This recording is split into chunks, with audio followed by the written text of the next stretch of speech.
सुप्रभात प्रिय विद्यार्थियों, आप सब कैसे हो। उम्मीद करती हूँ कि आप सब स्वस्थ होंगे और आपके स्वास्थ्य की कामना मैं ईश्वर से करती हूँ।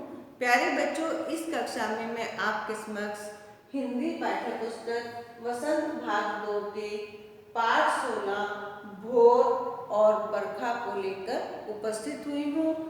इस कविता का जो ये पाठ 16 है, एक कविता है। इस कविता की कवित्री हैं मीराबाई जी।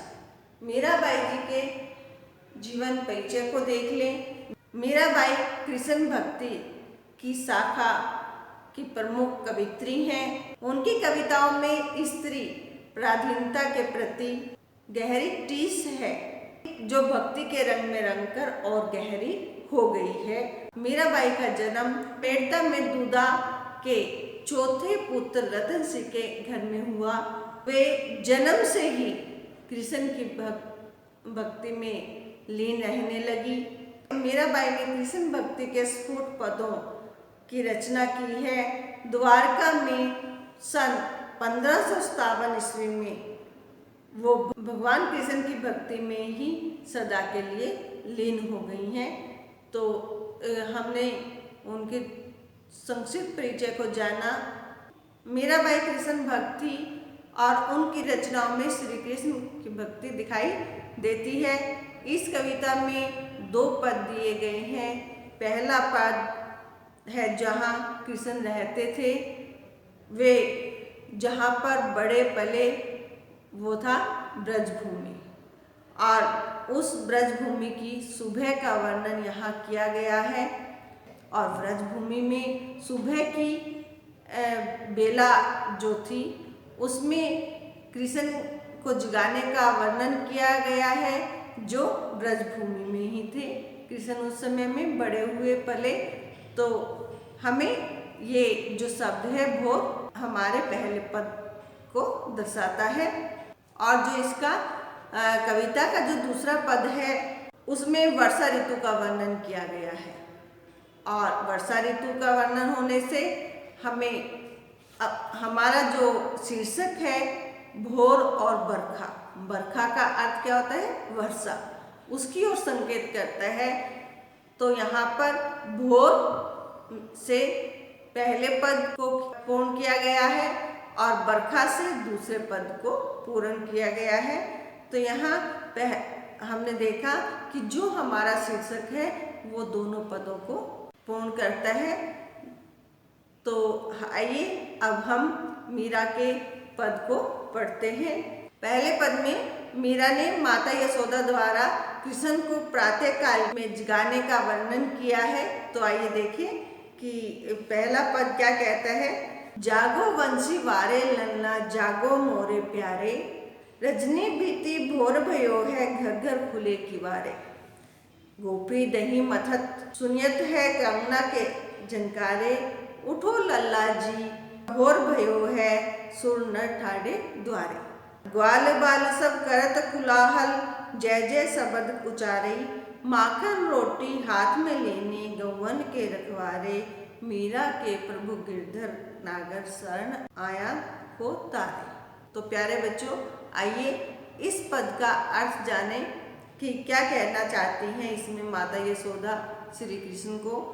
माता यशोदा कहती हैं, जागो बंसी वारे लल्ला, जागो मोरे प्यारे।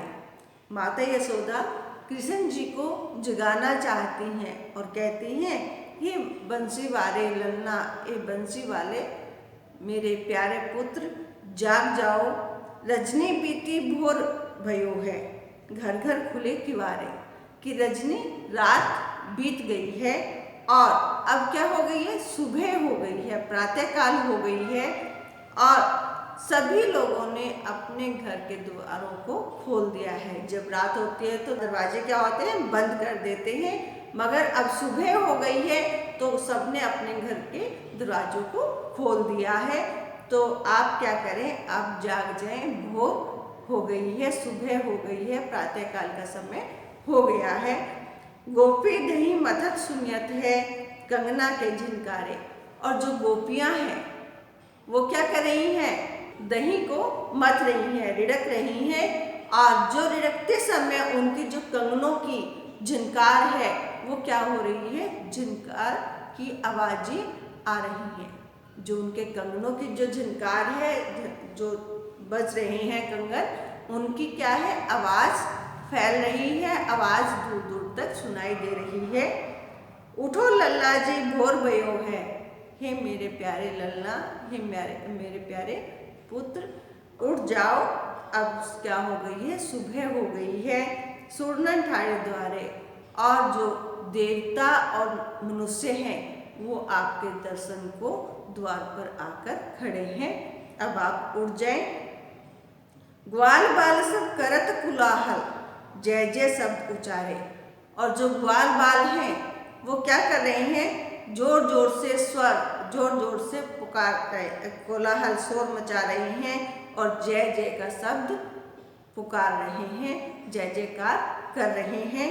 माखन रोटी हाथ में लीनी गौवन के रखवारे, और जो गौओं के रखवारे हैं, जो गौओं को पालने वाले हैं, गौओं के रक्षक हैं, वो माखन और रोटी अपने हाथ में ले कर चल दिए हैं। मीरा के प्रभु गिरधर नागर शरण आया को तारे, और मीरा बाई कहती हैं कि हे चतुर गिरधर प्रभु अपने शरण में आए हुए, हे चतुर गिरधर अपने शरण में आए हुए लोगों का उद्धार कीजिए। शरण आया को तारे का अर्थ है जो लोग आपकी शरण में आए हैं उनका उद्धार कर दीजिए। तो पहला पद आपने समझा कि किस प्रकार से माता यशोदा श्री कृष्ण जी को उठाती हैं और अनेक उदाहरण देती हैं कि आप जो गोपियां हैं वो क्या कर रही हैं, दही मथ रही हैं और उनकी जो चूड़ियों की जो खन खन की आवाज़ निकल रही है उससे शोर हो रहा है, सुबह का बोध हो रहा है। और जो मनुष्य और जो देवता है और मनुष्य आपके दर्शन को आपके द्वार पर आकर खड़े हैं, आप उन्हें दर्शन दीजिए। जो आपके सखा है, ग्वाल बाल है, वो क्या है, वो सब शोर मचा रहे हैं और जय जयकार आपकी कर रहे हैं।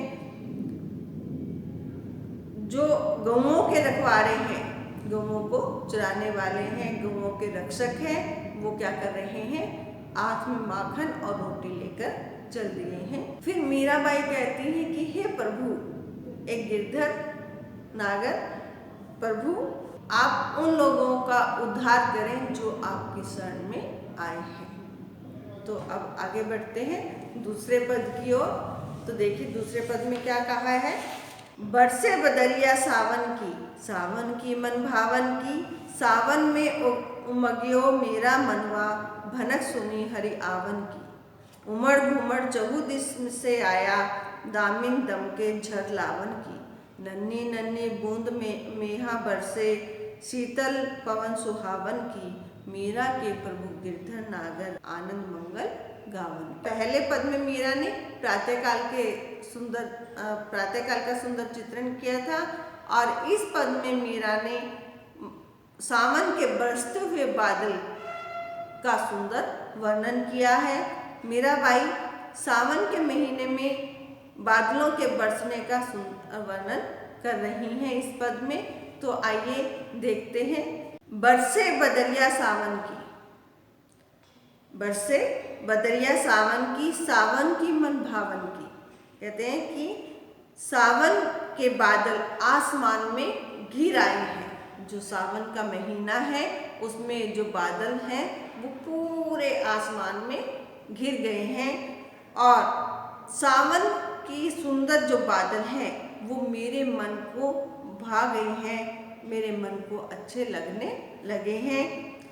सावन में उमगियो मेरा मनवा, और सावन के महीने में मेरा जो मन है वो बहुत प्रसन्न हो गया है। भनक सुनी हरि आवन की, क्यों हो गया है, क्योंकि मैंने भगवान के आने की, हरि के आने की, प्रभु के आने की हल्की सी झलक दिखाई पड़ने लगी है। क्योंकि मुझे प्रभु के आने की, भगवान के आने की हल्की सी झलक दिखाई पड़ने लग गई है। उमड़ घुमड़ चहुदिश से आया। उमड़ घुमड़ कर बादल इधर से भी चारों दिशाओं से उमड़ घुमड़ कर बादल इकट्ठा हो गए हैं और आसमान में दामिनी दमके झर लावन की, आसमान में बिजली चमकने लगी है।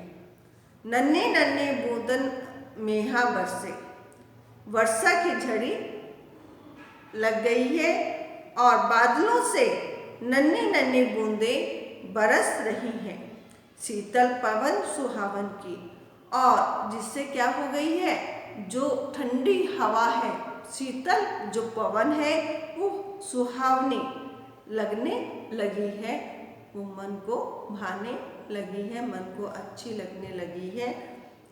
मीरा के प्रभु गिरधर नागर और कवित्री मीराबाई यहाँ कहती हैं कि हे चतुर गिरधर प्रभु, आनंद मंगल गावन की यह आनंद मंगल अर्थात खुशियों के गीत गाने का समय है। यह तो क्या है, खुशियों के गीतों का समय है कि मौसम सुहावना है, वर्षा ऋतु आ गई है और चारों तरफ से उमड़ घुमड़ कर बादल छा गए हैं। नन्ही नन्ही छोटी छोटी हल्की हल्की फुहारें सी पड़ने लगी हैं, जिससे मेरा मन क्या हो गया है, प्रसन्न हो गया है। तो प्यारे बच्चों, ये जो मीराबाई के 2 पद थे मैंने आपको बताए, उनका अर्थ मैंने आपको समझाया। आप इसे पुनः पढ़ें, मीराबाई के बारे में जानें। तो प्यारे बच्चों, आइए अब एक बार शब्दार्थ भी जान लें। तो देखते हैं शब्दार्थ को। शब्दार्थ पहला है रजनी, रात, किवारे, दरवाजे, शब्द, उचारे, उच्चारण, रखवारे, रक्षा करने वाले, शरण भी होता है आश्रय, मनवा, मन, भनक, आहट, सुहावना, सुंदर लगना, गावन की, गाने की। तो प्यारे बच्चों, आप मीराबाई के अन्य पदों को भी जहाँ से आपको मिल सके आप उन्हें पढ़ें और अगली कक्षा में हम नए पाठ के साथ फिर से मिलेंगे। तब तक आप अपना कार्य करें, पठन कार्य करें, लेखन स्मरण कार्य को करें, स्वस्थ रहें, पढ़ते रहें। धन्यवाद।